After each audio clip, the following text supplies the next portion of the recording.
Picture this: a book unlike any other, filled with strange plants that don't seem to exist, celestial charts mapping unknown stars, and pages upon pages of handwritten text in a language no one has ever been able to read. This isn't the plot of a fantasy novel. It's real. It's the Voynich Manuscript, one of the most baffling puzzles in human history, a mystery that has stumped scholars, cryptographers, and even wartime codebreakers for over 600 years. Discovered in the early 20th century by a rare book dealer named Wilfrid Voynich, this enigmatic tome has no author, no clear origin, and no definitive purpose, just endless questions. Who created it? Why? And most tantalizing of all, what does it actually say? The moment you lay eyes on its pages, you're drawn into a world that feels both alien and strangely familiar. Delicate illustrations of herbs with impossible roots, women bathing in emerald green pools connected by intricate piping, zodiac symbols intertwined with peculiar nymph-like figures. None of it makes logical sense, yet it's undeniably deliberate. Every stroke of the pen, every bizarre diagram feels like a message waiting to be unlocked, and that's the heart of its allure. For centuries, the brightest minds have tried and failed to crack its code. Theories range from the plausible, like an unknown medieval cipher, to the extraordinary, like an extraterrestrial communication or a hoax so elaborate it's fooled generations. But here's the thing: none of those explanations fully fit. The Voynich Manuscript refuses to give up its secrets, so why does this strange, beautiful book still haunt us? Maybe it's because, deep down, we're all detectives at heart. There's something irresistible about a mystery that defies solution, a riddle that lingers just beyond our grasp. And this isn't just any puzzle, it's a time capsule, a whisper from the past that challenges everything we think we know about history, language, and human ingenuity. As we dive into its pages together, we're not just exploring an ancient artifact. We're stepping into a detective story that spans centuries, where every clue leads to more questions, and every theory opens a door to another enigma. So let's begin, because the Voynich Manuscript isn't just a book. It's an invitation to wonder. In the summer of 1912, a Polish book dealer named Wilfrid Voynich stumbled upon a curious manuscript tucked away in a chest at the Jesuit Collegio Romano in Italy. The moment he laid eyes on it, he knew it was unlike anything he'd ever seen.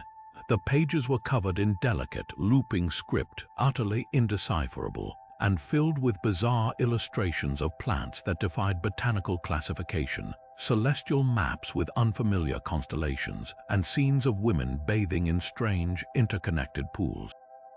Voynich, a man with a keen eye for rare texts, immediately recognized its potential significance. He purchased the manuscript along with 30 other books, but this one would eclipse them all in mystery. For centuries before its discovery, the manuscript's trail had gone cold. It resurfaced abruptly, with no clear record of where it came from or who might have created it. The only clue was a faded letter tucked inside, dated 1666, from a Prague scholar named Johannes Marcus Marci. He claimed the book once belonged to Emperor Rudolf II of Bohemia, who allegedly bought it for 600 gold ducats, an astronomical sum at the time, believing it to be the work of the 13th century philosopher Roger Bacon.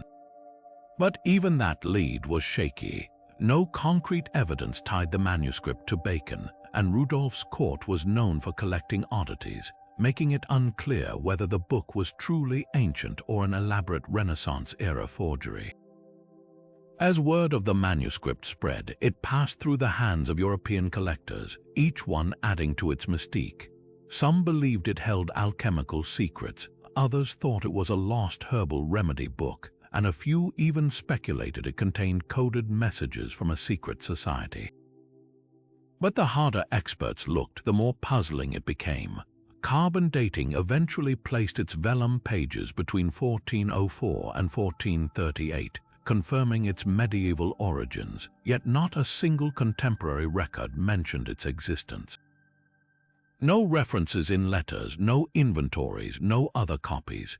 It was as if the book had materialized out of thin air, leaving no footprints behind, and that's what makes its discovery so tantalizing.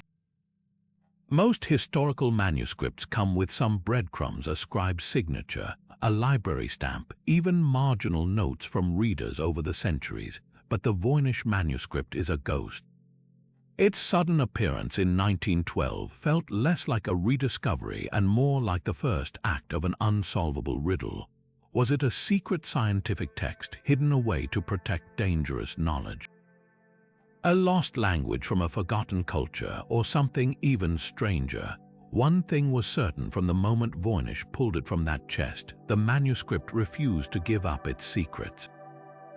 And that's exactly why, over a century later, we're still trying to crack the code. Holding the Voynich manuscript is like touching a fragment of another world. Its 240 fragile pages, now separated into 4 sections, are made of fine vellum, a parchment crafted from calfskin, carefully prepared to last centuries. Measuring just 6 inches wide and 9 inches tall, it fits easily in your hands, but its contents loom far larger than its modest size suggests. The pages are filled edge to edge with dense, flowing script written in brownish ink, each character meticulously formed in an alphabet unlike any known language.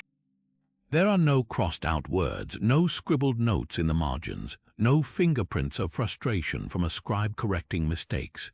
Just row after row of this elegant, unreadable text, as if the writer never hesitated, never doubted a single stroke. Then there are the illustrations, bursting with color and strangeness. Nearly every page features drawings so detailed, so deliberate, they seem to hold meaning just out of reach. The botanical section alone is a gallery of impossible plants' roots that twist into unnatural spirals, leaves with jagged edges no real species possesses, flowers blooming in hues never found in nature. Some resemble known herbs, but with eerie distortions, like a fever dream of a medieval apothecary's garden. Turn a few pages and you're plunged into the astrological section, where zodiac symbols float alongside clusters of tiny, nude women, each one emerging from what looks like a star or a burst of energy. They bathe in emerald green pools connected by elaborate tubes and funnels, as if part of some alchemical circulatory system. The diagrams here aren't just decorative. They're precise, almost technical, with arcs and labels that suggest celestial calculations, except the stars don't match any known medieval charts. And then there's the most haunting section of all. Page after page of small, nude figures, mostly female, some crowned, some wading in liquids, others holding strange objects. They're drawn with an almost clinical detachment, yet their poses feel ritualistic, as if part of an instruction manual for something utterly lost to time. What's most striking, though, is what isn't there. No smudges from a reader's thumb, no annotations from scholars debating its meaning, no traces of ownership beyond that single 1666 letter. It's as if the book was created, then sealed away before anyone could interfere with its mystery. Even the vellum itself tells a silent story. The way the pages were folded suggests it wasn't bound until decades after the text was written, as if the author never intended it to be read. Or worse, as if they knew no one ever could. For over a century, scholars have spun countless theories about where the Voynich manuscript came from, each one more fascinating than the last. The carbon dating tells us the vellum was made between 1404 and 1438, placing it firmly in medieval Europe, but that's where the certainty ends. Some argue it's a lost medical text from northern Italy, citing similarities to herbals of the era, except none of those books contained unreadable scripts or imaginary plants. Others point to the zodiac illustrations, suggesting an astrological manual from Central Europe, possibly tied to the court of Emperor Rudolf II. But here's the twist: while Rudolf's obsession with the occult is well documented, no records mention this manuscript specifically, leaving the connection speculative at best. Then there's the hoax theory. Could someone have crafted an elaborate fake to swindle a wealthy patron? It wouldn't be the first time. Renaissance Europe was full of forgers peddling ancient texts to nobles hungry for secrets. But the Voynich manuscript doesn't fit the usual pattern. Most hoaxes from that era were sloppy recycled phrases, clumsy imitations of older styles. This book is meticulous. The script flows with unnatural consistency, the illustrations are painstakingly detailed, and the text follows linguistic patterns that suggest a real, structured language, not random scribbles. Even the vellum, an expensive material, shows no signs of being scraped and reused, something common in cheaper forgeries, the most tantalizing theory. That it's a cipher, a coded message meant to hide explosive knowledge. Roger Bacon, the 13th century philosopher once linked to the manuscript, dabbled in cryptography. Could this be his work, or perhaps that of a secretive alchemical circle? Some pages resemble distillation apparatus, fueling speculation about hidden chemical recipes. But if it is a code, why has it resisted every decoding attempt, even by top 20th century cryptographers who cracked Nazi ciphers? And then there's the wild card. What if it's none of these? What if the manuscript is a rare survivor from a vanished culture, or even, as some fringe researchers suggest, a relic of an unknown intellectual tradition, one that blended science, art, and spirituality in ways we can't yet comprehend? The truth is, every theory has holes. The carbon dating confirms its age, but not its purpose. The illustrations hint at meanings but refuse to clarify them. Even the script's peculiar rhythm, some words repeating like incantations, others appearing just once, defies easy explanation. One thing's certain, the Voynich manuscript didn't emerge in a vacuum. Whoever made it lived in a world where science, magic, and religion blurred. Maybe that's the real key. Not a single grand solution, but a reflection of a time when knowledge itself was a mystery waiting to be unlocked. The text of the Voynich manuscript doesn't just resist translation, it defies the very rules of language as we understand them. At first glance, the script appears orderly, even elegant, with characters flowing like a familiar alphabet. But look closer and the patterns start to unravel. Words repeat in ways no known language would permit, some appearing dozens of times in a single paragraph while others vanish after one use. The letters themselves form a unique set of around 20 to 30 distinct symbols, some resembling Latin or medieval shorthand, others completely alien. This isn't a simple substitution cipher where one symbol stands for a letter. Those were cracked centuries ago. The Voynich script behaves like a true language statistically, yet it aligns with nothing in the linguistic record. When Wilfrid Voynich first brought the manuscript to scholars in the early 20th century, cryptographers leapt at the challenge. Here was a puzzle worthy of their finest minds. Teams pored over the text, applying every decoding method available: frequency analysis, pattern recognition, even comparing it to rare dialects. All failed. Then came the Second World War, and with it, the greatest code-breaking effort in history. Cryptographers like William Friedman, who had broken Japan's purple cipher, turned their attention to the manuscript, convinced their wartime techniques could penetrate its secrets. They ran it through early computers, searching for mathematical fingerprints. The result, deafening silence. The manuscript laughed in the face of their machines. Modern computing power hasn't fared much better. Artificial intelligence trained on hundreds of languages still stumbles over the Voynich's structure. Some words follow a grammatical logic, yet the overall text remains stubbornly opaque. Linguists point to eerie anomalies. Certain symbols appear only at the start of words. Others cluster in ways that suggest prefixes or suffixes, but no Rosetta Stone exists to map them to meaning. Even the spaces between words might be red herrings. Some researchers argue they're decorative rather than functional, adding another layer of misdirection. The most haunting possibility, that we're not looking at a cipher at all but a glossolalia, a stream of unconscious symbols meant to evoke knowledge rather than convey it. Medieval alchemists often wrote in mystical tongues, believing truth couldn't be captured by ordinary words. Maybe the Voynich manuscript was never meant to be read, only felt. Or maybe its key lies buried, waiting for the right mind to finally see what centuries of scholars have missed. Until then, those cryptic pages keep their silence, challenging us to wonder if some doors stay locked not because we lack the tools, but because we've yet to imagine the right question. What makes the Voynich manuscript's text so maddening isn't just that we can't read it, it's that it taunts us with glimpses of order, only to slip away into chaos.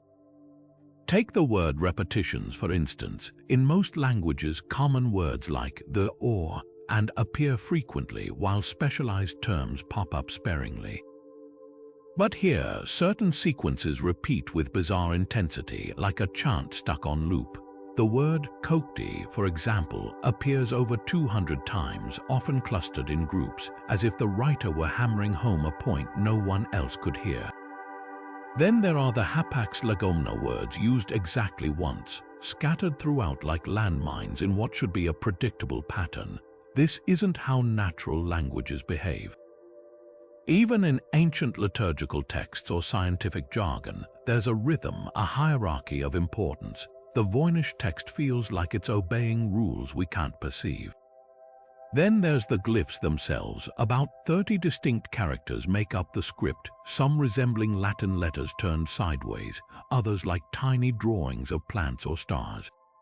A few appear exclusively at word beginnings, like honorifics in royal decrees, while others cling stubbornly to endings, suggesting suffixes.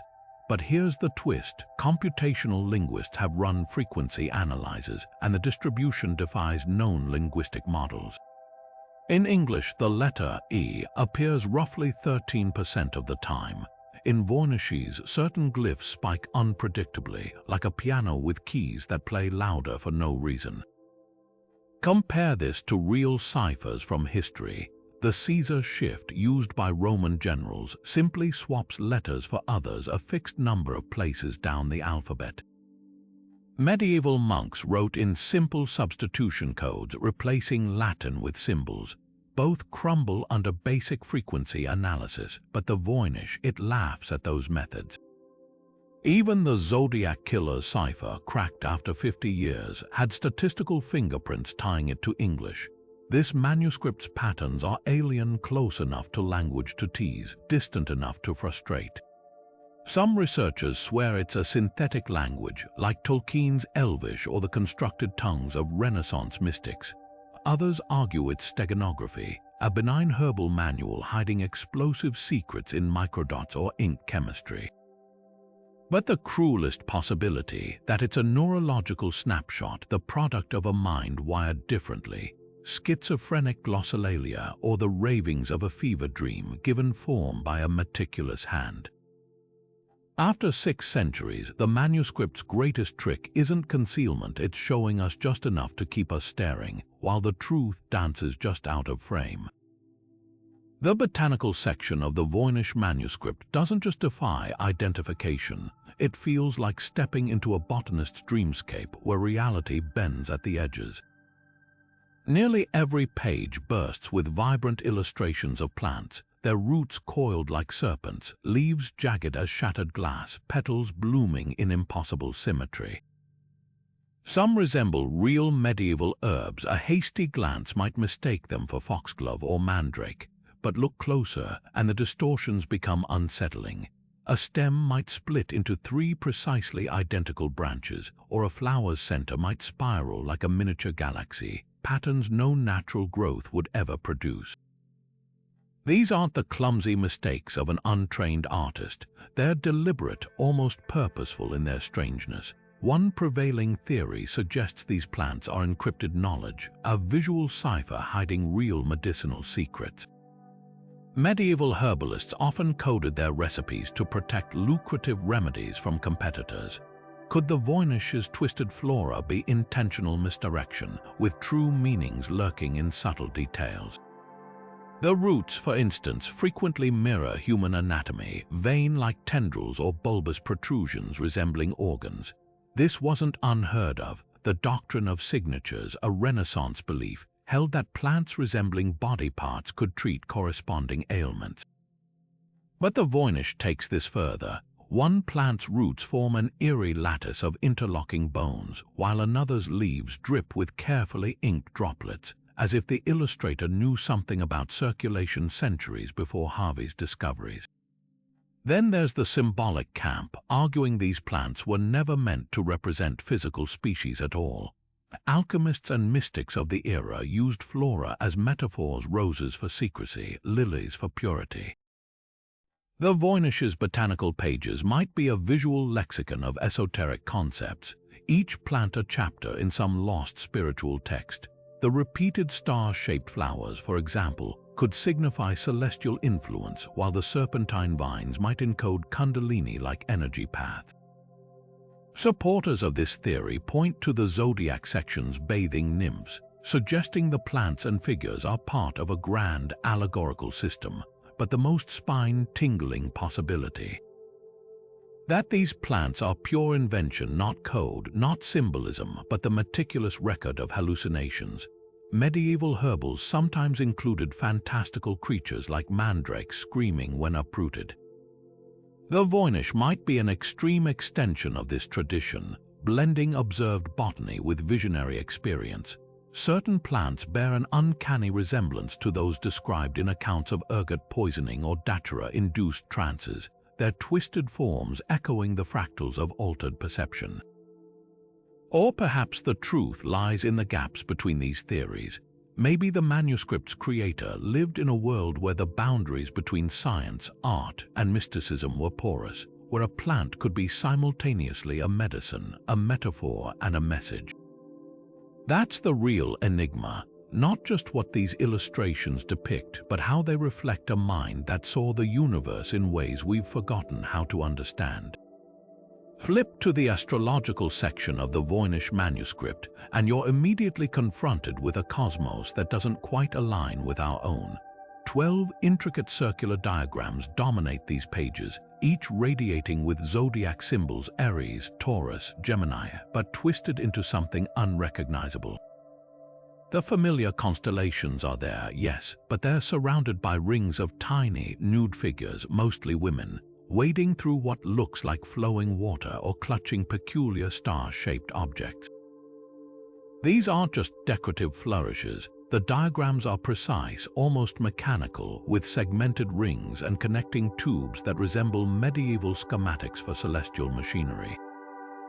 At first glance, you might think you're looking at an astronomer's notebook, until you realize the stars don't match any known historical charts. One of the most striking pages features a series of concentric circles, layered like an onion, with each ring partitioned into precisely 30 segments. Some researchers argue this could represent lunar cycles or planetary movements, a kind of medieval ephemeris, but here's the problem: the math doesn't add up. Lunar months don't divide neatly into 30, and the angles between the connecting lines defy the predictable arcs of real celestial bodies.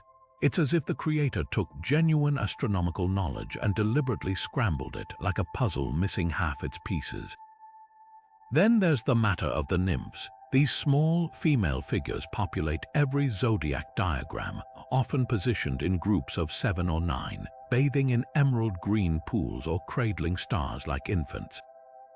Their presence is baffling. In traditional medieval astrology, zodiac signs were tied to seasons, humors, or body parts, not human figures. Some scholars suggest they represent the Pleiades or other star clusters, but their arrangements don't correspond to any known celestial patterns. Others propose they're allegorical, symbolizing the influence of stars on human fate. But why would an astronomer, or even an astrologer, go to such lengths to obscure something so fundamental? The debate splits into two camps. One insists these pages document real astronomical phenomena, perhaps a comet's path or a supernova visible only to the naked eye in the 15th century. Carbon dating places the manuscript's creation around the time of Halley's comet's appearance in 1456, and some argue the swirling tubes could depict its trajectory. But without matching historical records, it's impossible to confirm. The other camp sees pure esotericism. The zodiac was a cornerstone of medieval mysticism, tied to alchemy, medicine, and even architecture. The Rosicrucians and other secret societies used astrological symbols to encode spiritual teachings. Could these diagrams be a visual mantra designed to unlock higher states of consciousness? The nymphs' recurring groups of 7 might hint at the 7 classical planets, while their interconnected pools could mirror the alchemical idea of celestial waters flowing between worlds. Or perhaps the truth lies somewhere in between. Medieval scholars didn't separate science and magic the way we do today. To them, the stars were both physical objects and divine messengers. The Voynich's astrological pages might capture that duality, a fusion of observation and revelation where the cosmos wasn't just mapped but worshipped. Whatever their purpose, these celestial diagrams remain one of the manuscript's most hypnotic mysteries, inviting us to stare into a sky that no longer exists, searching for answers written in a language we've yet to decipher. The so-called biological section of the Voynich manuscript is where the mystery takes its strangest turn. Here, page after page unfolds with intricate drawings of nude women, some crowned, others floating languidly in what appear to be interconnected pools or vessels, linked by elaborate networks of tubes and channels. Their bodies are rendered with an almost clinical precision, yet their poses are anything but natural. Some clutch strange objects resembling stars or teardrops. Others submerge themselves up to their necks in emerald green liquid, their hair fanning out like submerged roots. At first glance, it feels like a surreal bathing ritual, but look closer and the diagrams take on an unsettling resemblance to something far more deliberate, like blueprints for an invisible system. One interpretation suggests these pages depict alchemical processes. Medieval alchemists often used feminine symbols to represent volatile substances or transformative stages in their work. The interconnected pools could symbolize distillation chambers, with the women embodying different states of matter dissolving, purifying, rising as vapor. The tubes might illustrate the circulation of essences, a concept mirrored in period texts like the Rosarium Philosophorum, where similar imagery describes the marriage of opposites. If true, these pages wouldn't just be illustrations. They'd be encoded instructions for a spiritual or chemical metamorphosis hidden in plain sight. Then there's the medical angle. The late Middle Ages saw a surge in anatomical studies, albeit crude by modern standards. Could these diagrams represent an early attempt to map the female reproductive system or humoral theories? The pooling liquids evoke medieval concepts of bodily fluids governing health, while the tubes eerily prefigure later discoveries of lymphatic or vascular networks. Yet the figures lack the explicit labeling found in genuine medical texts of the era. Their anonymity feels intentional, as if the true subject couldn't be named outright. Reproductive symbolism adds another layer. Some researchers point to the frequent groupings of 7 or 9 figures numbers tied to lunar cycles and gestation in medieval lore. The crowned women might personify fertility goddesses, their submerged bodies echoing ancient rites of sacred springs. Even the green tint of the pools resonates. Verdant hues symbolized life force in alchemy, while in folk medicine, green waters were linked to healing. But what chills the spine is the possibility that these aren't metaphors at all. A fringe theory posits the women are literal participants in an unknown ritual, their poses capturing precise steps in a lost practice. The uniformity of their features, same slender builds, same vacant expressions, hints at ceremonial repetition, like frames from an arcane instruction manual. Or perhaps the truth is simpler and stranger. Maybe these pages are neither science nor mysticism, but a dream committed to vellum, a vision of bodies unbound by gravity or anatomy, floating in a world where water carries secrets and tubes hum with invisible energy. The Voynich's biological section doesn't just defy explanation. It dissolves the line between observation and imagination, leaving us to wonder if we're staring at a forgotten science or the echo of someone's unearthly vision. Tucked between the manuscript's botanical wonders and celestial charts lies a section that feels almost like a medieval pharmacist's fever dream, pages cluttered with intricate drawings of plant parts sliced open, roots dissected with surgical precision, and clusters of containers that defy categorization.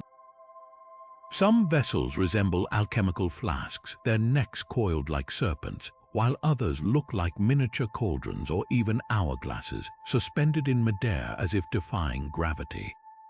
Alongside them, careful renderings of leaves, seeds, and petals float in isolation, some cross-sectioned to reveal interiors pulsing with intricate veins or dotted with strange, unidentifiable structures.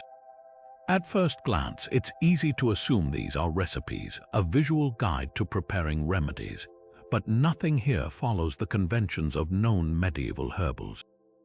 There are no labels, no measurements, no instructions, just this silent parade of ingredients and tools, arranged with a purpose we can only guess at. One compelling theory suggests these pages are encrypted medical knowledge, a visual shorthand for remedies too potent or lucrative to write openly. Apothecaries of the era guarded their trade secrets fiercely, often using symbolic illustrations to hide true formulas. The peculiar containers might represent distillation techniques, with their twisted necks hinting at condensation pathways or specialized cooling methods. The isolated plant parts could be clues, perhaps emphasizing which portion of an herb held its active properties, a practice seen in some Arabic medical texts of the time. But if it's code, it's unlike any other. Most cipher-reliant herbals still included recognizable plants or symbolic references to humoral theory. Here, even the familiar feels alien. Then there's the alchemy angle. These diagrams share eerie similarities with Renaissance depictions of the great work, the alchemical quest to purify matter. The vessels resemble the famed philosopher's flask, said to hold the elixir of life, while the segmented plants might symbolize stages of transformation.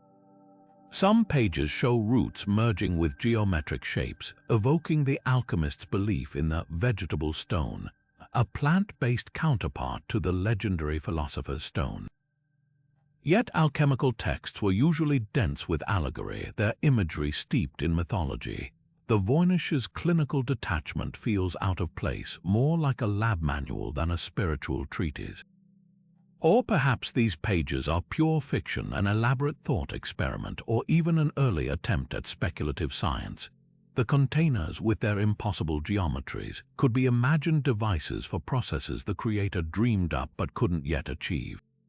The dissected plants might represent idealized forms, akin to Leonardo da Vinci's anatomical sketches, which blended observation with theory. But da Vinci's notes were crammed with annotations, his mind spilling onto the page. The Voynich's silence is deafening, the most haunting possibility that these images were never meant to be understood literally. Medieval medicine danced between the tangible and the symbolic.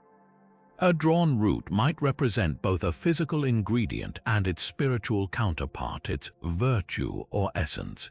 In this light, the pharmaceutical section becomes a bridge between worlds, where every flask holds not just liquid but intention, and every plant is a key to unseen forces. Without the manuscript's linguistic Rosetta Stone, we're left staring at a mirror, reflecting our own assumptions back at us. Are these the meticulous notes of a healer, the blueprints of a mystic, or the ravings of a mind unmoored from its time? The pages won't say, they simply wait, indifferent to our frustration, preserving their secrets in plain sight. What if the Voynich manuscript wasn't a lost masterpiece of medieval knowledge, but an elaborate con? The idea isn't as far-fetched as it sounds. Renaissance Europe was a golden age for forgers, where clever schemers crafted ancient texts to sell to wealthy collectors obsessed with rarity and mysticism. Emperor Rudolph II, the manuscript's alleged former owner, was notorious for his thirst for the occult, shelling out fortunes for dubious relics. Could someone have tailored this bizarre book precisely to his tastes, exploiting his willingness to believe in the impossible? History offers plenty of parallels. Take the infamous donation of Constantine, a forged document from the 8th century that claimed to grant the Pope political authority, a lie that shaped European power dynamics for centuries. Or the prophecies of Saint Malachi, a 12th century forgery listing future popes which fooled scholars for generations. These weren't crude fakes, they were carefully engineered to exploit the biases and desires of their audience. The Voynich Manuscript fits the pattern perfectly, an enigmatic object designed to dazzle rather than inform, packed with just enough authenticity to spark debate, but never enough to confirm or deny its origins. Yet the hoax theory runs into glaring problems. Most historical forgeries cut corners. They reuse phrases from known texts, mimic popular styles of the era, or rely on grandiose claims that crumble under scrutiny. The Voynich does none of this. Its script isn't borrowed from any existing language or cipher. Its illustrations, while strange, display a level of detail and consistency that would have required insane effort for a scam. And the vellum itself, an expensive material, shows no signs of being palimpsest, where old text was scraped away to reuse the parchment, a common practice among forgers. Why go to such lengths for a fraud when simpler methods existed, unless, of course, the goal wasn't just money? Some scholars suggest the manuscript might be a noble hoax, crafted not to deceive but to provoke, a thought experiment disguised as an artifact. Renaissance thinkers like Giovanni Pico della Mirandola wrote entire books in fabricated languages to explore the limits of human communication. Could the Voynich be a similar exercise, a meditation on the nature of knowledge itself? Its creator might have been less a con artist and more a philosopher, holding up a mirror to humanity's hunger for hidden truths. Then there's the timing. The early 15th century, when the manuscript was made, was a period of upheaval, the Catholic Church cracking down on heresy, alchemists fleeing persecution, libraries burning. In that climate, encoding dangerous ideas in an unreadable script wouldn't just be clever, it could be survival. But if that's the case, why include such lavish illustrations which would have drawn immediate suspicion? The contradictions pile up, leaving us with a puzzle that resists every easy answer. The cruelest twist: even if the Voynich is a hoax, it's outlasted its creators by centuries, evolving from a possible fraud into a genuine enigma. Whether it's a Renaissance prank or something far deeper, one thing's certain: it's fooled us all. The debate over whether the Voynich manuscript's text is a natural language in disguise or a meticulously constructed cipher is where linguistics and cryptography collide. On one side, researchers argue the script bears statistical hallmarks of real human language. Words follow Zipf's law, a pattern where a few terms repeat frequently while most appear rarely, just as in English or Latin. The manuscript's character distribution even mirrors medieval Romance languages, with certain glyphs clustering like prefixes or suffixes. These aren't random scribbles, they're too orderly, too deliberate. But here's the catch: no known language aligns perfectly.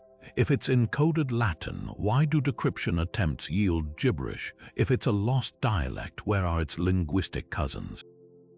Proponents of the natural language theory point to historical precedents.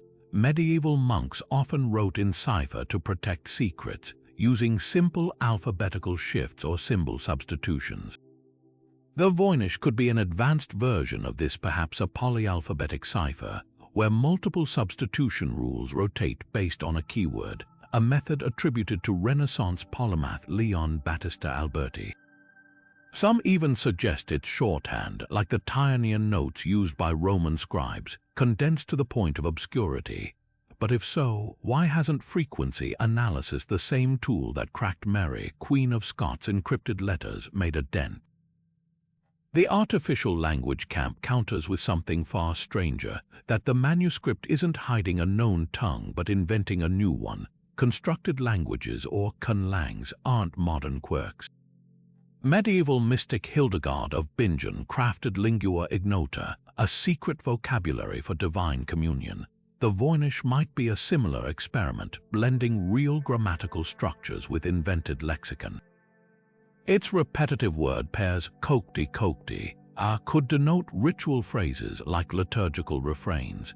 The alien plant illustrations might then serve as a visual dictionary, assigning meaning to symbols through imagery rather than translation. Yet even this theory stumbles. Most conlangs borrow phonetic rules from their creators' native tongues. Voynich's defies classification, its syllables adhering to no identifiable phonology. Computer analyzers tag it as language-like but not definitively linguistic, a maddening limbo. Some researchers propose a middle path, that it's a relexified language where familiar grammar wears a costume of invented words. Imagine rewriting Hamlet with nonsense terms but preserving Shakespeare's syntax. You'd sense meaning lurking just out of reach. The most provocative idea. That we're not dealing with language at all, but a semiotic system, a visual code where glyphs represent concepts directly, like emojis strung into sentences. Early Chinese script began as pictograms before evolving abstraction. The Voynich could be a stalled experiment in bypassing speech altogether. Those twisting botanical drawings might not illustrate the text but be the text, each petal or root a character in a lost visual grammar.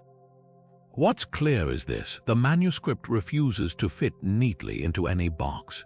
Its words dance on the edge of comprehension, close enough to taunt us, distant enough to defy every tool we throw at them. Whether it's a locked vault of forgotten knowledge or a Renaissance thought experiment gone awry, one truth remains: its silence speaks volumes about the limits of our understanding. Beyond the cryptic text and surreal illustrations, the Voynich manuscript holds quieter clues, fleeting marks hiding in its margins, almost invisible unless you know where to look. Faint smudges near the edges of certain pages suggest fingers once gripped them tightly, perhaps by a reader desperate to understand. In some sections, the ink bleeds slightly where the scribe paused mid-stroke, as if hesitating over a difficult passage. These aren't just accidents, they're fingerprints of a human hand at work, tiny cracks in the manuscript's otherwise impenetrable facade.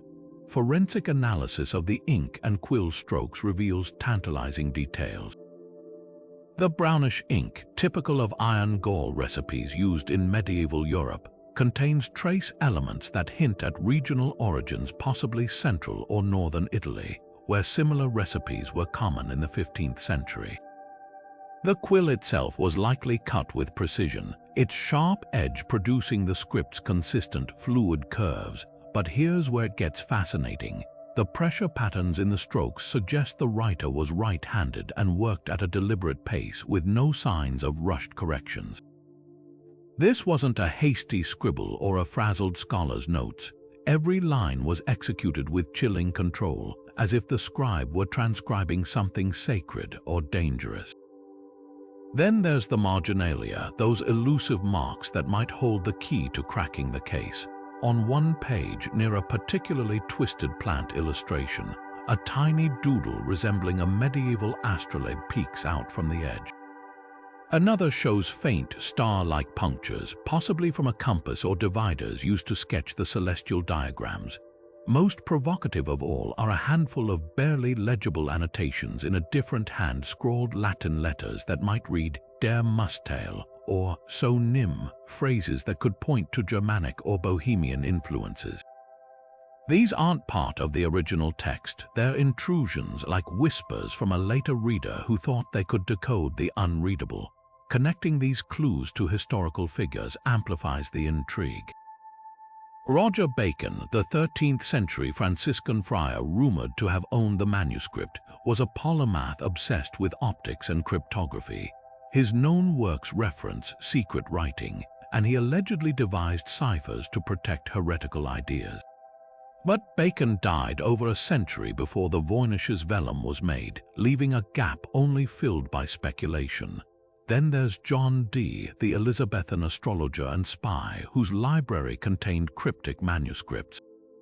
Dee's notebooks include symbols eerily similar to Voynich's, and his obsession with Enochian and angelic language he claimed to channel mirrors the manuscript's otherworldly script. Did he study it, or worse, commission it as a vessel for forbidden knowledge? But the most compelling clue might lie in the parchment itself. Recent multispectral imaging revealed something startling. Under ultraviolet light, a faded ownership mark appears, a barely visible crest that matches no known noble house. It's as if the manuscript's creator, or perhaps a later owner, went to great lengths to erase their identity, leaving only ghosts in the margins. These aren't just random artifacts, they're breadcrumbs in a trail gone cold, each one a silent witness to the hands that held this mystery before us. The Voynich may guard its words jealously, but its margins, they're starting to talk. Modern supercomputers and artificial intelligence have thrown their silicon-powered might at the Voynich manuscript, and the results are as fascinating as they are inconclusive. In 2017, a team of Canadian researchers fed the manuscript's text into an AI trained on nearly 400 languages, from ancient Akkadian to modern Zuni. The algorithm, designed to detect patterns in linguistic DNA, initially seemed to strike gold. It tentatively identified the script as a form of encoded Hebrew, with words rearranged alphabetically. For a brief moment, headlines proclaimed the mystery solved. But when linguists attempted to apply the proposed cipher, the translations crumbled into nonsense. The bench eats the fire. One passage supposedly read a poetic phrase, perhaps, but not exactly illuminating the problem. The AI had found statistical echoes, not meaning. Like a parrot reciting Shakespeare, it mimicked structures without understanding them. Other computational approaches have fared no better. Neural networks built to simulate medieval scribes generate faux Voynich text that looks convincing, with the same rhythmic repetitions and character clusters, but it's essentially high-tech gibberish. Meanwhile, cryptographers have employed brute force attacks, testing millions of cipher combinations against the manuscript's text. These efforts hit a wall every time. The Voynich doesn't behave like a traditional code. Its word lengths are too consistent, its symbol transitions too smooth. If it's encrypted, the method defies every historical precedent, blending techniques centuries ahead of its time with baffling irregularities. Then there's the handwriting itself. Forensic document analysts have used spectral imaging to study stroke order, revealing that the scribe's pen moved with unnatural uniformity. Most writers vary pressure or speed, leaving microscopic hesitations. Not here. The ink flows like a river without ripples, suggesting the text was copied rather than composed, possibly from an even older source. This raises a chilling possibility. What if the Voynich isn't just hard to decipher, but designed to be? Some researchers speculate it employs steganographic tricks, where meaning hides in ink chemistry or vellum texture. Advanced microscopy has spotted odd manganese traces in the pigment, a metal used in medieval invisible inks. Could the real message lie in what we aren't seeing? The backlash against AI breakthroughs reveals a deeper tension. Linguists argue machines lack context. They can't intuit cultural references or symbolic puns lost to time. When a 15th century mystic writes, "The moon's tears nourish the serpent," is it alchemy, astrology, or pure poetry? Algorithms don't dream in metaphors. Even if the Voynich's script one day yields to computation, its illustrations might guard a second layer of riddles, requiring human intuition to bridge the gap between data and meaning. Perhaps the most humbling lesson is this: the manuscript exposes the limits of our tools. We've landed rovers on Mars and sequenced the human genome, yet 600 years of scrutiny haven't cracked a 200-page book. Maybe the fault lies not in the code but in our assumptions. We keep searching for a language, a cipher, a system, when the truth might be something stranger. What if the Voynich isn't a locked door at all, but a mirror, reflecting back our own obsession with solving the unsolvable? After all, the greatest mysteries aren't those that resist answers. they're the ones that change the questions. The so-called Voynich alphabet isn't just a collection of squiggles, it's a meticulously crafted system that feels tantalizingly close to something we should recognize. Scholars have identified around 30 distinct characters in the script, some resembling upside-down Latin letters, others like abstract botanical sketches or tiny stars. These symbols don't just appear randomly, they follow patterns that suggest rules. Certain glyphs, like a looping O with a tail, only show up at the beginnings of words, while others, resembling crossed lines or tiny hooks, cling stubbornly to the ends. It's as if the creator designed a grammar for these shapes, assigning them roles we can't yet decode.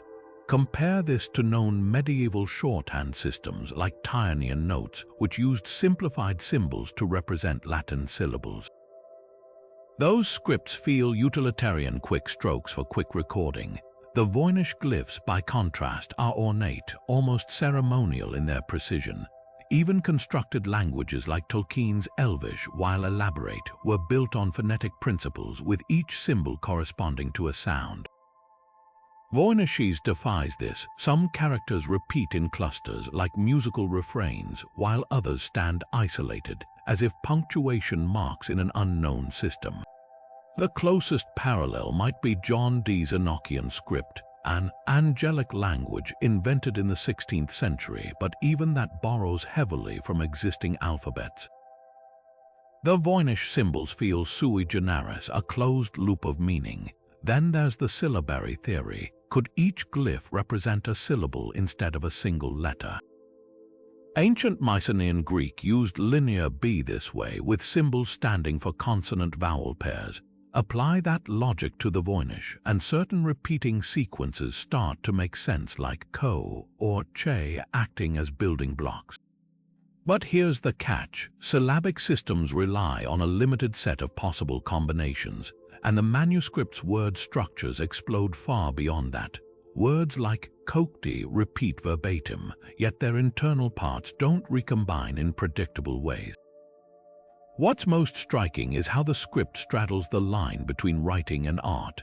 Some glyphs look like stylized plant tendrils, echoing the manuscript's botanical illustrations. Others resemble alchemical symbols, circles with dots, arrows, or crescents, hinting at a visual language where form carries meaning. Medieval heraldic codes worked similarly, with colors and shapes conveying messages without words. Could the Voynich be a hybrid system where text and image fuse into a single cipher? The brutal truth is this: every proposed alphabet or syllabary crumbles under scrutiny. Natural languages have fingerprints, recurring phonemes, grammatical particles, predictable word lengths. The Voynich script has echoes of these, but they're distorted, like a reflection in rippling water. We can describe its patterns, even mimic them, but the bridge between those shapes and meaning remains unbuilt. After 6 centuries, the manuscript's alphabet isn't just a code to crack. It's a mirror showing us how much we still don't understand about the very nature of language. Among the swirling theories surrounding the Voynich manuscript, none captivate the imagination quite like its alleged ties to the shadowy world of Renaissance occultism. Beneath its cryptic script and uncanny illustrations pulses a rhythm that feels eerily familiar to those versed in Hermetic traditions. The secretive philosophies that blended astrology, alchemy, and mysticism into a single quest for divine knowledge. Take the zodiac pages, where nude figures wade through emerald pools. To the untrained eye, they're merely bizarre, but to a 16th century alchemist, they might depict the bath of the sages, a purification ritual central to the great work, the transformation of base matter into spiritual gold. Those interconnected tubes, they mirror the circulatum diagrams of German alchemists like Heinrich Cornelius Agrippa, showing the circulatory paths of celestial energies.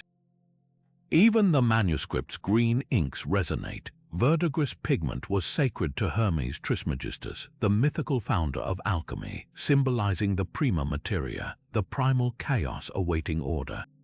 The parallels don't stop there. Certain plant illustrations bear a striking resemblance to the Hermetic flora, described in clandestine texts like the Viridarium Chimicum, where ordinary herbs were believed to conceal celestial signatures. One Voynich specimen with roots coiled like serpents echoes the caduceus, the staff of Hermes, representing the union of opposites. Another, with star-shaped blooms, mirrors the flower of heaven from Rosicrucian manuscripts, a symbol of enlightenment. Even the manuscript's folding structure hints at esoteric significance. Some pages were originally creased into quarters, a practice seen in grimoires to seal knowledge from the uninitiated. Then there's the matter of secret societies. The early 15th century, when the manuscript was crafted, was the heyday of underground networks like the Fraticelli or the Order of the Dragon groups that guarded heretical ideas under layers of symbolism. The Voynich's peculiar nymphs might align with the Sora Mystica, the allegorical feminine spirits guiding alchemists through spiritual trials. Their repetitive groupings, often 7 or 9, mirror the degrees of initiation in medieval mystery schools. And let's not forget John Dee, the Elizabethan magus whose encrypted notebooks share glyphs nearly identical to Voynich's. Dee's obsession with Enochian, an angelic language channeled through seances, raises a spine-tingling question. Was the manuscript a cipher not for human eyes but for celestial ones?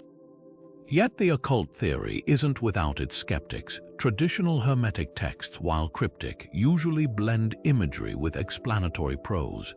Think of the Emerald Tablet's famous maxim, "As above, so below." The Voynich offers no such anchors. Its silence is absolute, devoid of the marginal glosses or diagrams typical of esoteric manuals. Even the zodiac, a cornerstone of occult symbolism, appears distorted, as if filtered through a fractured lens. Some argue these discrepancies suggest not a genuine arcane text, but an outsider's imitation, a skilled forger mimicking the aesthetic of secrecy without understanding its substance. But perhaps the truth lies in between. The late Middle Ages were a time when science and mysticism weren't opposing forces but intertwined threads. A physician might prescribe herbs based on astrological alignments. A monk could transcribe Euclid's geometry alongside angelic invocations. In this light, the Voynich might not be purely occult but a bridge between worlds where botany and astrology, medicine and magic, weren't disciplines but dialects of a single lost language. Its greatest secret may not be the content it hides, but the mindset it embodies. A universe where every root, every star, every stroke of ink pulsed with hidden meaning, waiting for the right key to turn the lock. While the Voynich manuscripts, vellum and carbon dating place it firmly in early 15th century Europe, some researchers have dared to ask an explosive question: what if its roots stretch far beyond the medieval West? Fringe theories propose connections to Mesoamerican codices, Chinese alchemical texts, even lost Pacific Island scripts, suggesting the manuscript might be a rare artifact of cultural exchange or outright theft.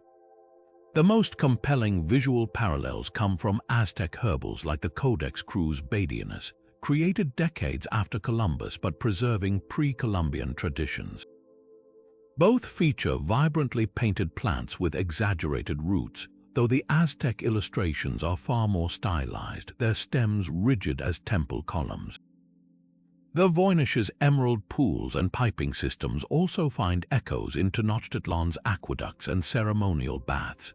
Yet the timeline collapses under scrutiny. The manuscript predates sustained European contact with the Americas by nearly a century.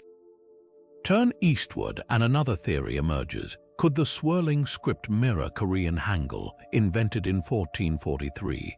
Some glyphs bear passing resemblance to Hangul's geometric consonants, and both scripts exhibit a rare block structure where characters cluster into syllable units. But linguists quickly note the differences. Hangul was designed for phonetic efficiency, its shapes mimicking tongue positions, while Voynich's lacks any consistent phonetic patterning.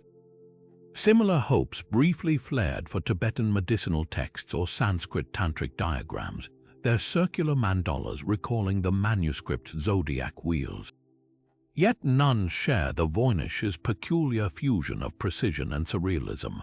The most persistent non-European theory centers on the Armenian hypothesis. In 2019, a scholar noted that the manuscript's repetitive suffixes resemble Armenian grammatical endings, while its nymph figures echo medieval Armenian fertility goddesses.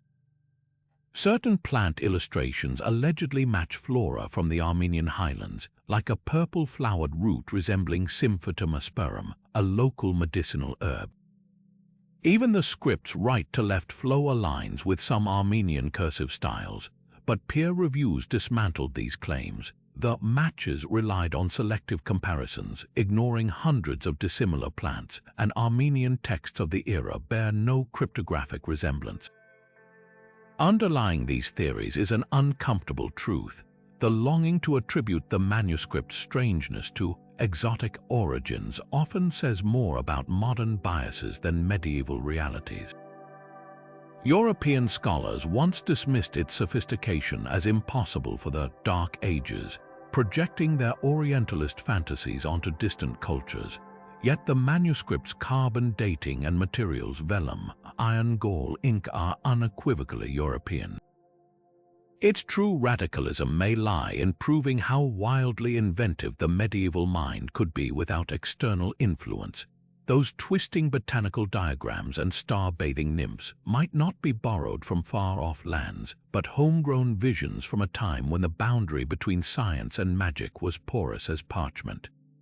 In the end, the Voynich's greatest trick might be convincing us its mystery requires a global explanation, when the answer could be hiding in plain sight, not across oceans but in the overlooked corners of European intellectual history.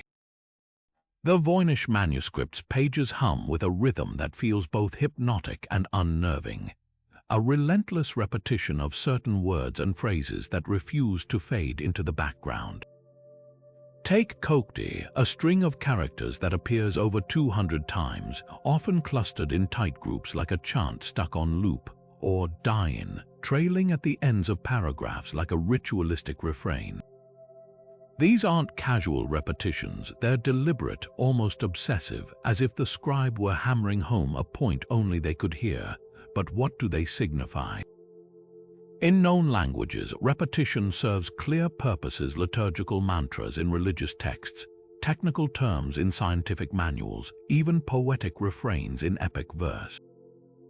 Here, the patterns tease without revealing. Compare this to medieval Christian missals where phrases like Sanctus, Sanctus, Sanctus recur to evoke divine presence, or alchemical treatises labeling substances with repeated abbreviations like prescription for recipe. The Voynich's repetitions share the cadence of ritual but lack the contextual anchors. Codebreakers doesn't align with any known sacred or scientific lexicon. Its closest parallels might be glossolalia, the speaking in tongues of ecstatic religious practices where repetition creates emotional resonance rather than semantic meaning. Yet the manuscript's clinical precision clashes with the spontaneous fervor of mystical speech. Then there's the scientific angle. Botanical or medical texts often reuse terms for standardized descriptions. Think of folium for leaf or radix for root in Latin herbals. If the Voynich is an encoded herbal, its repetitions could denote plant parts or dosages. But why would a practical guide need such incantational rhythms? The text's musicality feels incongruous with dry documentation. Even in cryptography, repeated sequences are gold mines for codebreakers, exposing patterns that frequency analysis can exploit. Not here, the repetitions defy decryption, their consistency almost taunting like a safe whose combination is etched on the outside in symbols no one understands. Perhaps the most unsettling theory is that these repetitions aren't linguistic at all, but visual mnemonics. Medieval memory techniques, like those of Ramon Llull, used geometric diagrams and repeated symbols to imprint knowledge. The Voynich's looping words might be a kind of intellectual architecture where recurrence builds mental pathways rather than conveying literal meaning. Or maybe they're placeholders, masking gaps in a draft waiting for completion, a scribe's lorem ipsum, never replaced with real content, the cruelest possibility. That the repetitions are the point. In Finnegan's Wake, James Joyce crafted a dream language where phrases cycled like eddies in a river, resisting fixed interpretation. The Voynich might be a similar labyrinth, designed not to communicate but to evoke, a textual mandala meant to bypass reason and resonate deeper. After centuries of scrutiny, its most frequent words remain hieroglyphs of intent, echoing through the vellum like footsteps in an empty hall. The trail of the Voynich Manuscripts' ownership reads like a who's who of Europe's most enigmatic collectors, each one drawn to its mystery like moths to an uncrackable flame. The earliest solid link points to Emperor Rudolf II of Bohemia, the 16th century ruler whose obsession with the occult turned his prog court into a haven for astrologers, alchemists, and purveyors of the strange. According to a faded letter tucked into the manuscript's pages, written in 1666 by Johannes Marcus Marci, a Bohemian scholar, Rudolf acquired the book for 600 gold ducats, a king's ransom at the time. But here's the catch: no inventory from Rudolf's famed Kunstkammer mentions it, leaving historians to wonder if it was part of his secret trove, reserved for initiates rather than catalogued curiosities. From Rudolf's hands, the manuscript likely passed to his personal physician, Jacobus Horsecki de Tepanex, whose name appears as a faint inscription on the first page, barely visible under ultraviolet light. The fact that it was entrusted to an alchemist physician speaks volumes. This wasn't just a pretty oddity, but something perceived as containing potent knowledge. Yet by the mid-17th century, it vanished from record, only to resurface among the Jesuits, who allegedly stored it in the Collegio Romano's chests, where Wilfrid Voynich would later discover it in 1912. The Jesuits, notorious for their vast libraries and cryptographic interests, seem like plausible caretakers. But why did they never attempt to decipher it, or did they, and fail?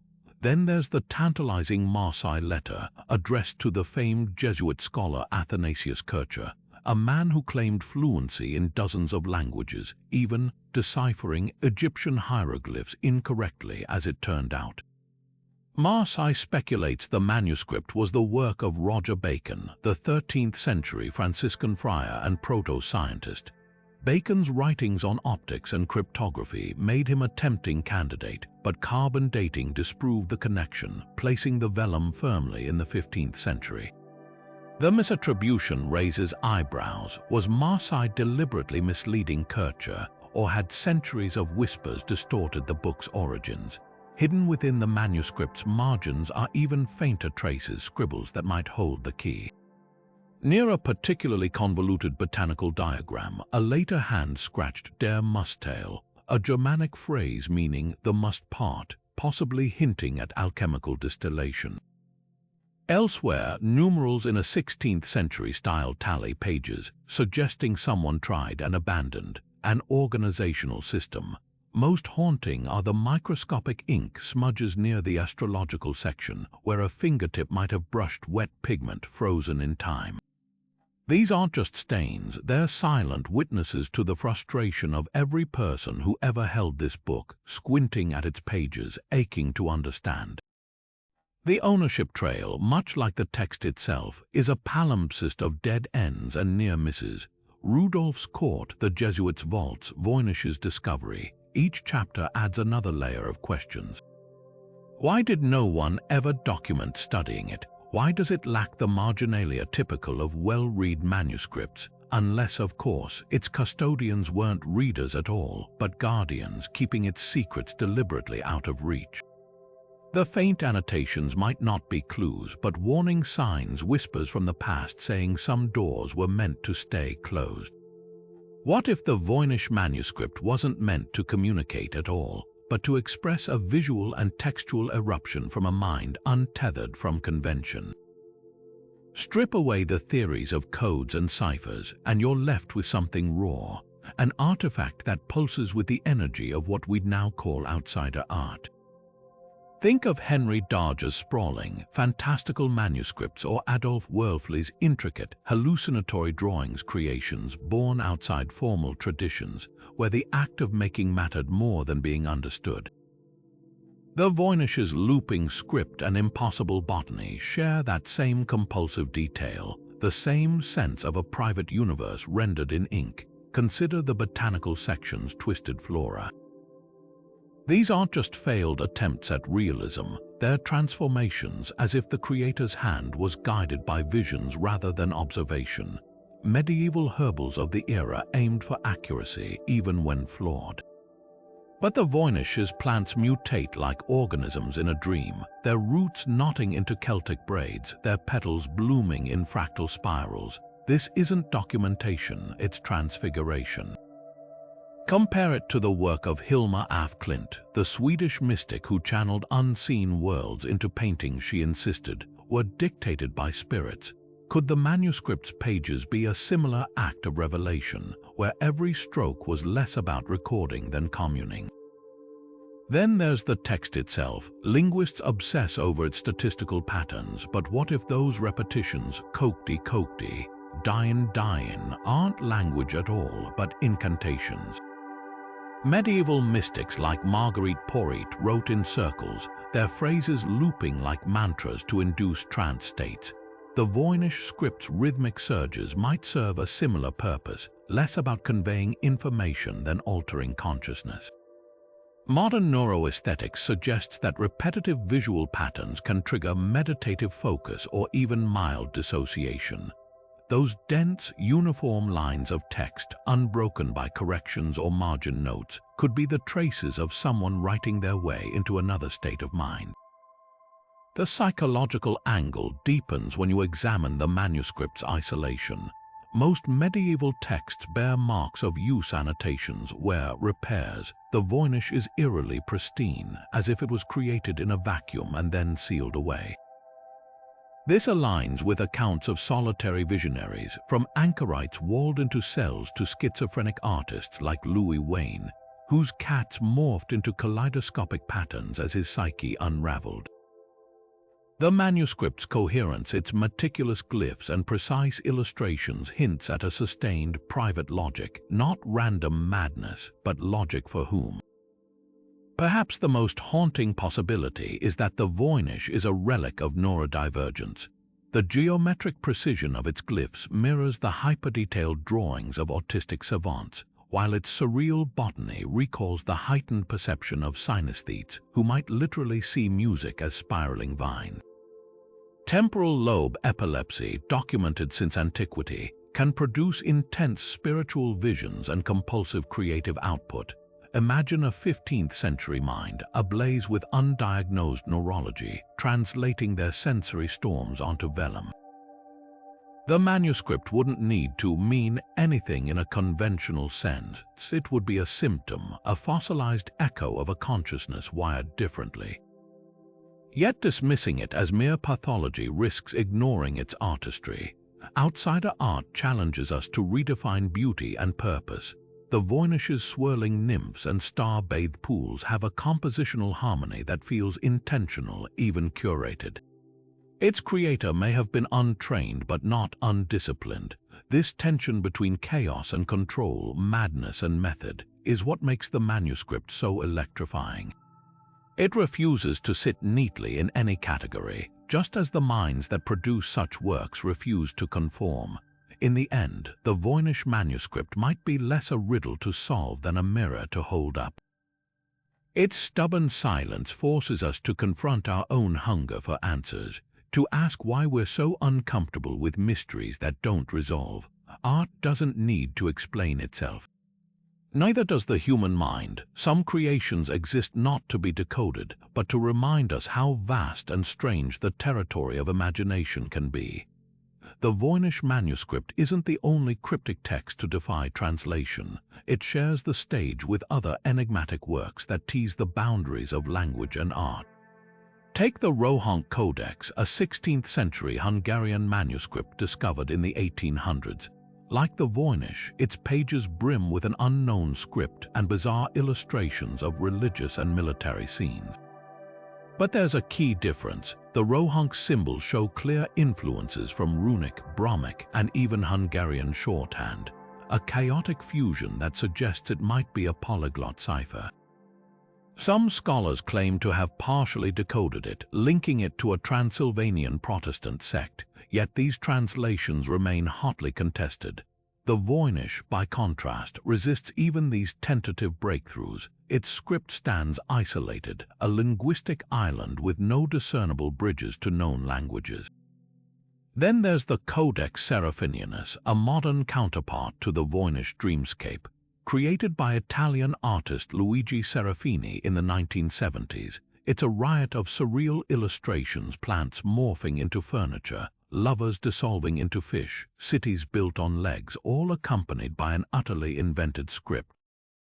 Serafini later admitted his text was meaningless, designed to mimic the sensation of childhood awe when flipping through an unreadable book. Yet the Codex's whimsy lacks the Voynich's chilling precision. Where Serafini's work feels like a postmodern prank, the Voynich's meticulous glyphs and botanical distortions suggest intent, even if we can't fathom it. The Liber Linteus, a 3rd century BC Etruscan linen book, offers another contrast. Its script is legible. Etruscan script has been deciphered, but the text remains unintelligible because the language itself is lost. Here, the barrier isn't encryption but time's erosion.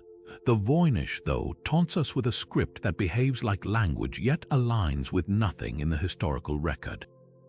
What sets the Voynich apart isn't just its resistance to decoding, but its eerie coherence. The Rohunk and Liber Linteus feel like fragments of broken systems. The Codex Seraphinianus winks at its own artifice. The Voynich, though, it hums with internal logic, its repetitions and illustrations too deliberate to dismiss as chaos or hoax.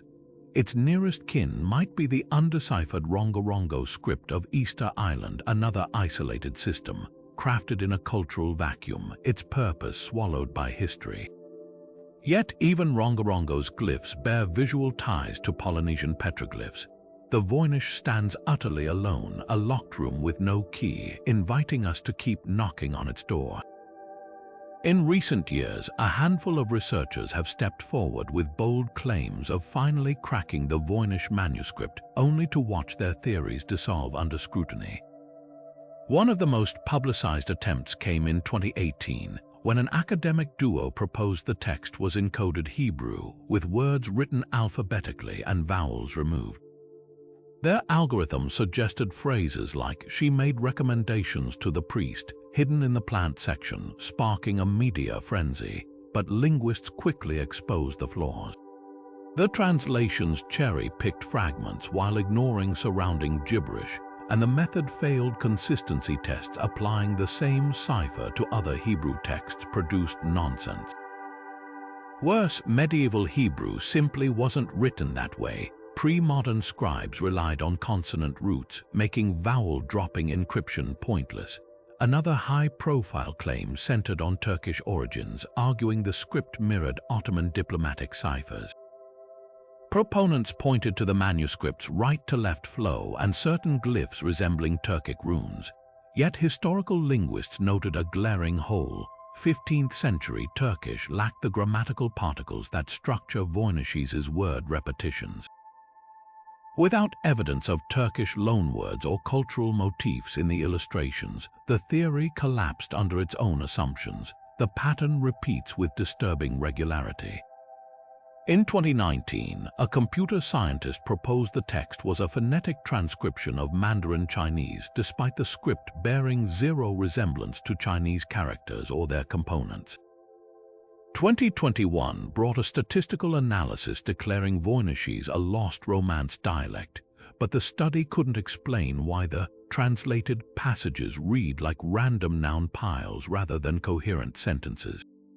Each new claim follows the same arc: a tantalizing headline, a flawed methodology, and ultimately, a retreat into silence as peer reviews dismantle the house of cards. What makes these failures so telling isn't just the lack of consensus, it's the way the manuscript warps research norms. Normally, a contested translation would spark debate, with scholars proposing refinements. Here, every solution exists in isolation, incompatible with predecessors. The Hebrew cipher doesn't acknowledge the Turkish hypothesis. The Mandarin theory ignores the Romance angle.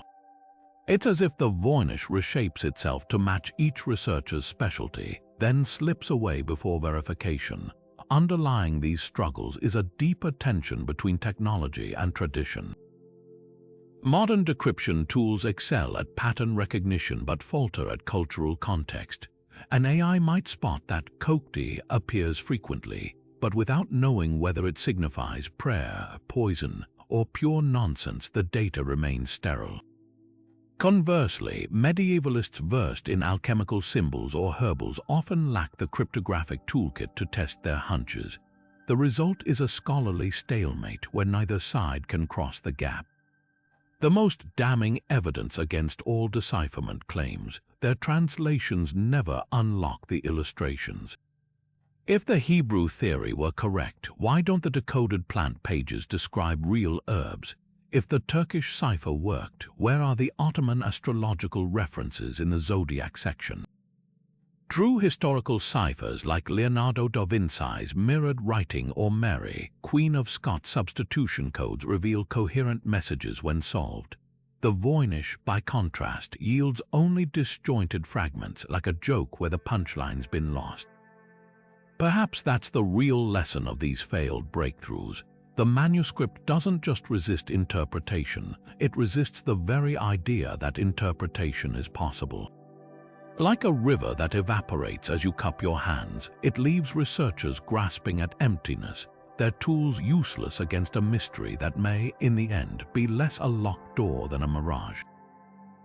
The Voynich manuscript hasn't just baffled scholars, it's seeped into the bloodstream of pop culture, becoming a shorthand for unsolvable mysteries and arcane secrets. Take the Witcher series, where Geralt of Rivia encounters a fictionalized Voynich codex, its pages brimming with cursed botanical illustrations that drive readers mad. The homage isn't subtle, it taps into the manuscript's real-world aura of forbidden knowledge, twisting it into a plot device where the act of reading is as dangerous as any monster. Even Indiana Jones couldn't resist. Though the manuscript hasn't officially appeared in his adventures, its spirit lingers in those crumbling maps and cryptic diaries that promise world-altering revelations. These stories borrow the Voynich's aesthetic, the vellum, the eerie illustrations, but amplify its mystique, turning it into a treasure hunt where answers must exist, because that's how adventure narratives work. Video games, too, have weaponized its ambiguity. In Assassin's Creed, cryptic glyphs and ancient ciphers mirror Voynich's inscrutability, while Eternal Darkness, Sanity's Requiem, features a tome of eternal darkness, filled with unreadable text that corrupts the player's screen, a direct nod to the manuscript's reputation as a mind-bending artifact. The Myst franchise, with its lush, enigmatic books, channels the same vibe, a world where text isn't just information but a portal to another reality. These adaptations thrive on the manuscript's potential, the idea that somewhere in those symbols lies a puzzle worth solving, even if the real thing stubbornly refuses to comply. Yet pop culture's obsession often flattens the manuscript's true complexity. TV shows like The Librarians reduce it to a magical MacGuffin, its pages holding literal spells or apocalyptic prophecies. This romanticization glosses over the actual historical puzzle, the painstaking work of linguists and codecologists, in favor of supernatural spectacle. Even documentaries sometimes fall into the trap, framing the Voynich as a Da Vinci Code-style riddle with a single, earth-shattering answer waiting to be uncovered. The truth is messier, more fascinating. It might not have a solution, at least not one that fits neatly into a 2-hour special. The distortion isn't just about drama, it reflects our discomfort with unresolved questions. Modern storytelling thrives on closure. Villains defeated, riddles solved, credits rolling. The Voynich Manuscript, by contrast, is all question and no answer, a narrative black hole. By fictionalizing it, we tame it, turning its infinite possibilities into finite plots. But in doing so, we risk missing the point. The real magic of the manuscript isn't in some hidden revelation. It's in the way it forces us to sit with uncertainty, to marvel at the limits of human understanding. Perhaps the most telling adaptation is True Detective's Carcosa, a fictional tome of insanity-inducing lore. Like the Voynich, it's a book that characters believe holds profound truths, but its power lies in their obsession, not the text itself. That's the manuscript's true cultural legacy, a mirror for our hunger to decode the indecipherable, to impose meaning on the meaningless. Every time a game designer or screenwriter plucks it from history, they're not just borrowing its imagery, they're wrestling with the same frustration that haunts scholars. The difference: fiction gets to cheat, the Voynich doesn't. 6 centuries after its creation, the Voynich manuscript still holds us in its grip, not because it's the oldest or the most beautiful medieval text, but because it refuses to fit into any box we build for it. Think of it as the ultimate intellectual ghost. Every field that brushes against it, linguistics, cryptography, botany, even cognitive science, comes away haunted. For linguists, it's a nightmare wrapped in a riddle. No known language behaves like Voynich's, with its eerie repetitions and glyphs that mock every frequency analysis. Yet no constructed language, no cipher, no hoax quite matches its patterns either. It's as if the manuscript exists in a blind spot of human communication, taunting us with the possibility that there's a form of writing we haven't yet imagined. Historians, too, find themselves caught in its orbit. Most medieval manuscripts arrive with context, a scribe's colophon, a library's stamp, even marginal doodles hinting at their journey through time. The Voynich offers none of that. Its sudden appearance in 1912 feels like a glitch in the historical record, a book that materialized without antecedents. Solving it could rewrite chapters of intellectual history, revealing lost networks of knowledge or underground traditions that operated outside sanctioned scholarship. Imagine uncovering a medieval think tank where disciplines we now keep separate, astronomy, herbal medicine, fluid dynamics, were fused into a single heretical science. Then there's the cryptographic angle. This isn't just a puzzle, it's a benchmark. The same minds who cracked the Enigma machine and decrypted wartime codes have thrown their best tools at the Voynich, only to watch them bounce off. Its resistance hints at either unparalleled sophistication or a radical departure from how we think codes work. What if it's not a cipher at all, but something more fluid, a language game where meaning shifts with context, like a medieval version of a neural network's latent space? But beyond academia, the manuscript's endurance speaks to something deeper, our collective itch for the unsolved. In an age where algorithms predict our preferences and satellites map every inch of the globe, the Voynich remains a stubborn blank spot, a reminder that not all mysteries yield to technology or time. Its pages whisper a provocative question. What if some knowledge isn't lost but waiting for a shift in perspective? A tool not yet invented, or a mind wired just differently enough to see what everyone else has missed. And that's the real stakes here. Solving the Voynich wouldn't just fill a gap in a library catalog. It would force us to reconsider what counts as language, as science, as art. Maybe its value isn't in the answers it holds, but in the questions it keeps alive. After all, a world where everything is known is a world without wonder. The Voynich manuscript, in all its stubborn obscurity, keeps the door to wonder cracked open, inviting us to keep pushing, keep guessing, keep marveling at how much we still don't understand. So what is it about this strange, beautiful book that refuses to let us go? Perhaps it's the way the Voynich manuscript sits at the crossroads of art, science, and pure mystery, a relic that somehow feels both ancient and eerily ahead of its time. Its pages aren't just a puzzle, they're a mirror reflecting our own endless curiosity. We see the delicate brushstrokes of a medieval hand and recognize an artist's precision, yet the illustrations defy nature with their impossible botany. We trace the elegant script and sense a scholar's discipline, only to hit the wall of unreadable glyphs. It's this tension between order and chaos, logic and madness that keeps us coming back century after century. Think of how few artifacts from the past still resist us this completely. Most medieval texts, once decoded, surrender their secrets, shopping lists, prayers, medical remedies. But the Voynich, it's like a locked door with no keyhole. Even modern tools, AI, spectral imaging, quantum computing have barely scratched its surface. And that's the thrill. In a world where we're used to answers at the tap of a screen, the manuscript reminds us that some mysteries aren't meant to be solved quickly, if at all. They're meant to be lived with, to stretch our imaginations and humble our assumptions. Here's the thing, the Voynich isn't just a historical oddity. It's a challenge, a dare. It asks us to reconsider what language could be, how knowledge might be hidden, and whether the boundaries between science and art were ever as firm as we think. Maybe that's why it inspires such passion from professional cryptographers to amateur sleuths, each convinced they're one insight away from cracking the code. And who's to say they're wrong? The next breakthrough could come from anywhere, a fresh pair of eyes, an overlooked marginal smudge, an algorithm not yet invented. If this journey through the manuscript's enigmas has sparked your curiosity, you're not alone. Dive deeper, explore the high-resolution scans online where every pixel might hide a clue.